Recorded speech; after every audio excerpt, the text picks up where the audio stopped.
I don't know how I feel about what happened last night with my husband. Update, thank you for your responses and advice. It really means a lot and has helped me navigate my feelings and figure out how to talk to my husband about it. I will post an update this weekend on what has been going on. I really thank you. I wish I could respond to each and every one of you, but I'm trying to deal with how I'm feeling right now and it's still feeling like a raw wound. I appreciate you so much. 3. My husband and I have been happily married for several years now. Last night I went out for drinks with friends and came back pretty late and a bit drunk, and I climbed into bed. I was super tired and I started to fall asleep. He turned over to spoon me like he usually does, but then I could tell he was turned on. He pulled my pants down and was touching me a little. I was so tired, so I just tried to ignore it and closed my eyes to sleep, but then he pulled out his D and was rubbing it against me. I pulled away from him, but he came closer and continued, and he whispered it's okay,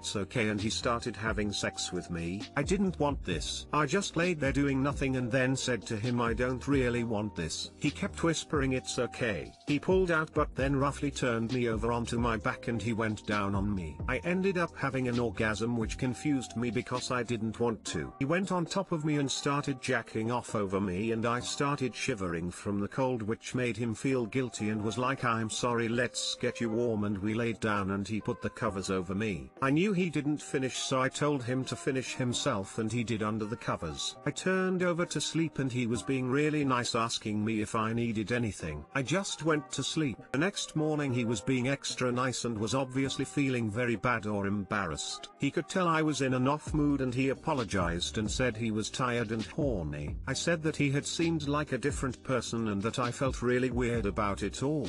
He was really sorry and feeling bad about it. The whole day I've just felt really strange, and after it happened I just have felt really gross and it didn't feel like I was having sex with my husband. I would never want to end our marriage, but I don't know how to get past this awful feeling. He is normally the kindest and most caring person, and this was so out of character. I just feel really icky and horrible, and I wish it never happened. Any advice is really appreciated. My STBXH did this to me a lot. He did this after my exection and double mastectomy. Never knew it was spousal rape until I spoke to a therapist. He would also lock me inside a room with him when we argued, not allowing me to leave. I didn't know this was abuse until I spoke to a therapist. I hope it doesn't get worse for you. He took advantage of you. He raped you. Regardless of what your body did in response, you didn't want it. Possibly he's done this before if you've gone to bed drunk before. Being horny is not an excuse for what he did. He could have wanked, but he chose to rape his wife instead. So very important, your body reacted to stimuli that has nothing to do with your consent. If someone punches you without your consent, it will still hurt. If someone sexually stimulates you without your consent, your body can still react with sexual pleasure. That does not diminish in _anyway _ the fact that he violated you. You said no. This is over Reddit's pay grade, considering the majority of us have so many different life experiences and have different opinions. Talk with a therapist and take it from there.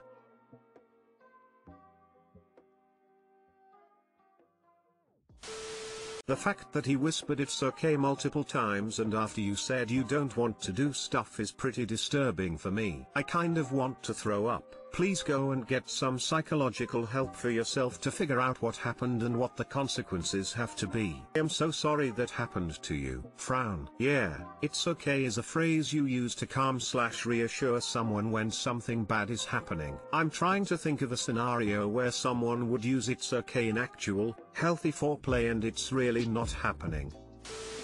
Today is my mom's birthday. And it's extra hard because this is the first birthday without her, since she passed away a month ago.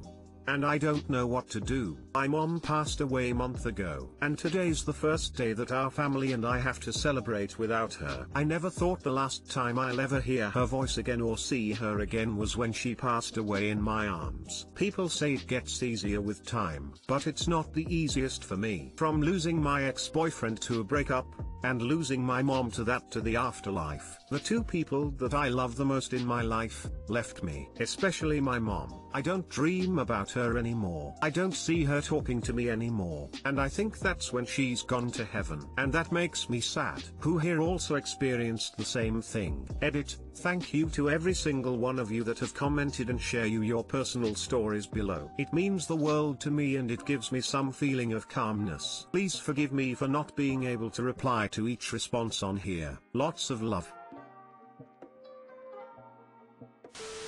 Do something to honor her memory and go easy okay yourself. Remember the good times but know it's okay to break down in the grief when it comes. Oh hun, I'm sorry. Lost both of my parents and the firsts are always so damned hard. For the first few years I took their birthdays off, and just either do something that they would have enjoyed or to just be alone so I'd not have to explain anything. It's only been a month, you are not okay and that's okay. I promise it will get a little easier to deal but it does take time. Take her birthday to celebrate her in your own way and don't be so hard on yourself. You're still grieving and it's understandable. My folks have been gone for over 10 years and sometimes it's like yesterday and other times I'm okay. Internet hugs, sweetie. I'm sorry for your loss.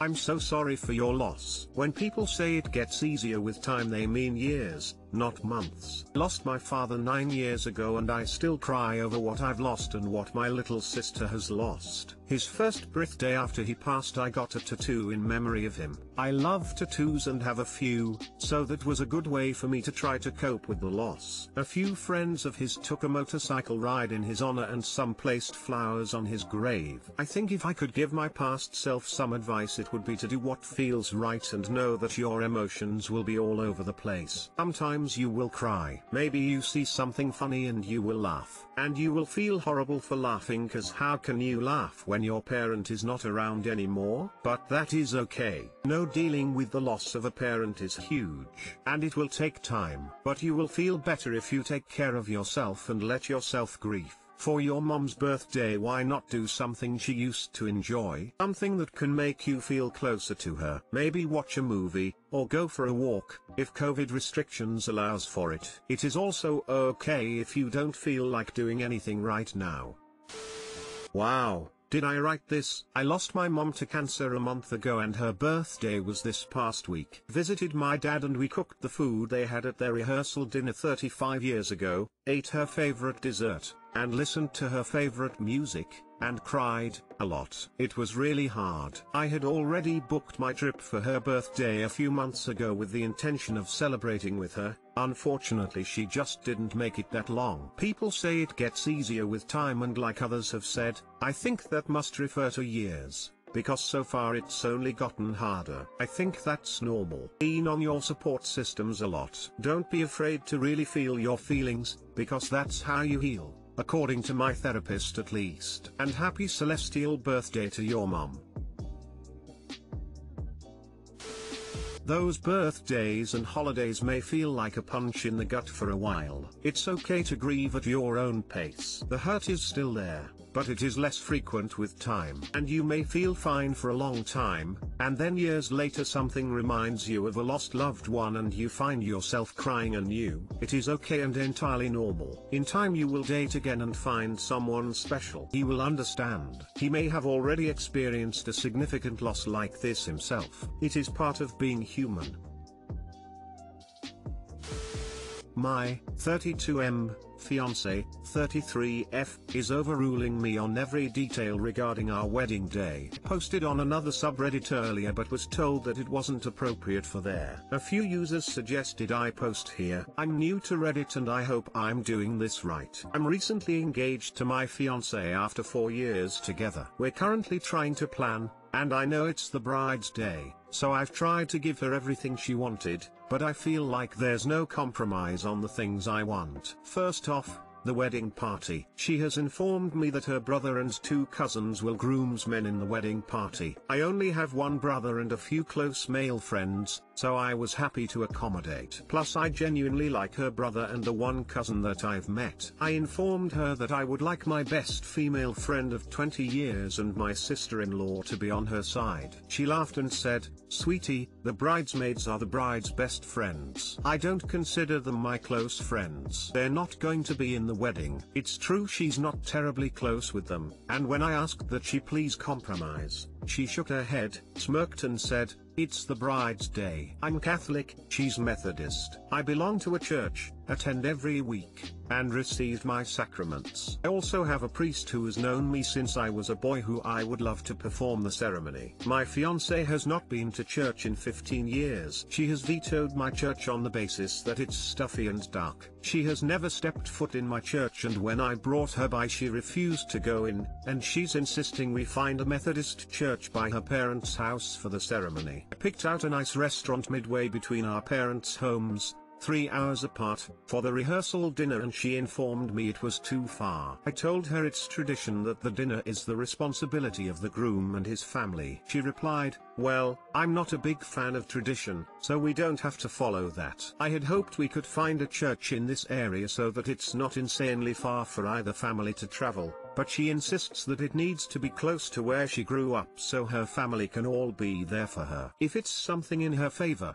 it's tradition. It's the bride's day and that's how it's done. If it's something in my favor, we don't have to follow that. It's the bride's day, the bride gets what she wants. I feel like it's my day too, and even my slightest desires and feelings are being swallowed up.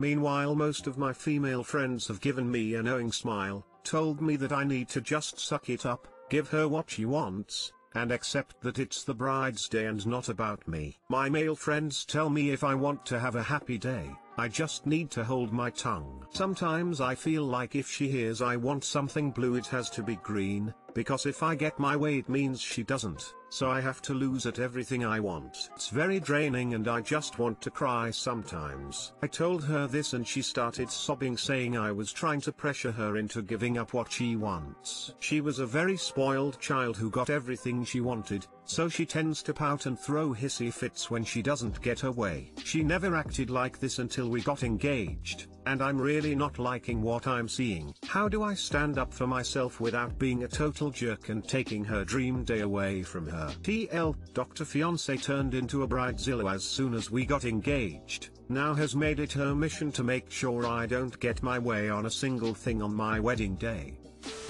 Alright, so what about this woman makes you think it would be a good idea to marry her after this? You're getting a preview of the rest of your life, but it was like as soon as she got that ring she became a different person. I just want the woman I fell in love with back because I don't know who this is. Don't marry someone who doesn't love you enough to want you to be happy. Just don't do that to yourself. Please don't actually marry this woman. She is showing you who she is. She is showing you that for the rest of your life she expects you to just roll over because her wishes are more important than yours. Remember, happy wife, happy life, as that is all you will hear in the future. This should be a partnership, not one person steamrolling over another. It isn't her day, it's your day as a couple. She isn't willing to compromise here on anything. It's all her way or no way. Even with things that matter to you, like involving your best friend in the wedding party. Have you discussed your future together? Financial decisions, houses, kids, etc.? How have your arguments gone in the past? Do you ever get a say in your relationship? Are you allowed to choose your own socks? Are you willing to never have a true say in any future decision? Is this the person you want to marry? You need to sit down and have an honest hard convo about what she's become since the engagement. Tell her how you're feeling and how her actions are impacting you and how you view your future.